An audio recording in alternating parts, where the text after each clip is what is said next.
Hello everyone, आप सभी का स्वागत है आपके चैनल क्विकनेस ऑफ माइंड में। दोस्त, आज का हम लोग का क्वेश्चन है संपूर्ण प्रकाश संश्लेषण की प्रक्रिया का रासायनिक समीकरण लिखिए। यानी इस प्रकाश संश्लेषण के जो प्रक्रिया होता है उसको समीकरण के रूप में लिखना है।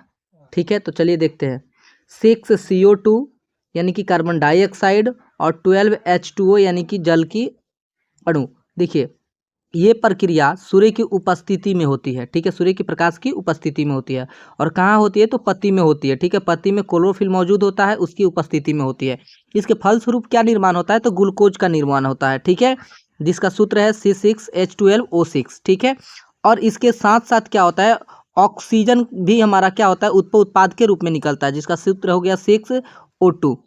ठीक, और इसके साथ जल का भी निर्माण होता है, बहुत कम मात्रा में होता है, तो 6H2O। ठीक है, तो यही हुआ हमारा प्रकाश संश्लेषण की रासायनिक समीकरण। ठीक है, तो दोस्त, आपको वीडियो अच्छा लगा हो तो चैनल को सब्सक्राइब कर लीजिए और बेल आइकन को प्रेस कर लीजिए।